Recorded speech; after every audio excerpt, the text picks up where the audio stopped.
Parlant tout d'abord de la défection de la députée Isabelle Attard, qui a mis en lumière le fait qu'elle était plus à l'aise dans un parti qui faisait trop de compromis avec le gouvernement. Elle a demandé malgré tout à rester dans le groupe à l'Assemblée. Alors deux choses, est-ce que vous allez l'accorder le fait de rester dans le groupe parlementaire? Et est-ce que vous comprenez les gens qui ne se sentent plus à l'aise au sein d'Europe Écologie Les Verts? Est-ce qu'ils ont tort? Alors, sur Isabelle Attard, elle a effectivement demandé à continuer à être rattachée à notre groupe. Qui est députée du Calvados, je le précise pour nos internautes. Tout à fait. Notre groupe se réunit ce matin, donc on va en discuter tout à l'heure. Vous n'avez pas encore décidé de son sort?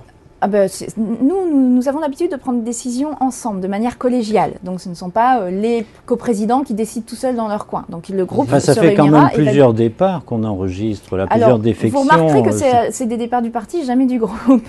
Ce qui veut dire quand même que notre groupe fonctionne plutôt bien et qu'on n'a jamais eu une volonté caporaliste dans notre groupe. Chacun peut s'exprimer comme il l'entend, même si on essaye d'avoir des positions communes qui nous permettent d'être entendus. Là, sur cette question-là, il va y avoir une décision qui va être prise. Mais je considère que notre groupe est un groupe écologiste, ceux qui se réclament de l'écologie, qu'ils appartiennent ou non au parti, peuvent prétendre. Vous laissez la porte ouverte, à titre personnel? Oui, je laisse la porte ouverte. Après, sur la question des militants, qui peuvent se poser des questions, bien sûr. Et qui quittent le parti? Il y en a? Noël Mamère sur le plateau dernièrement. Il y en a, mais alors c'est toujours parce que ce sont des personnalités médiatiques. Oui. Mais c'est une voix qu'on entend de plus en plus. C'est-à-dire, je ne me sens plus à l'aise au sein des Verts, je préfère m'exprimer ailleurs, hors du parti. De plus en plus, dites-moi combien? Il n'y en a pas tant que ça. On vient d'avoir le congrès à Caen. Oui.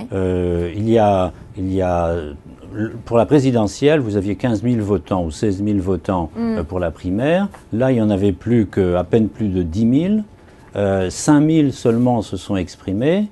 Et la motion majoritaire a obtenu 38% de ces 5 000.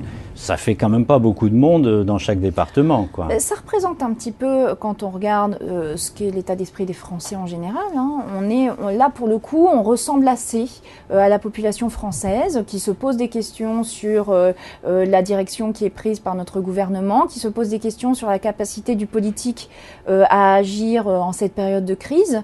On est traversé par les mêmes questions que tout le monde. Là, pour le coup, on n'est pas très différent. On avait eu un pic de vote pour la primaire, mais ça c'est comme dans tout parti, quand il y a une primaire, on a plus de votes.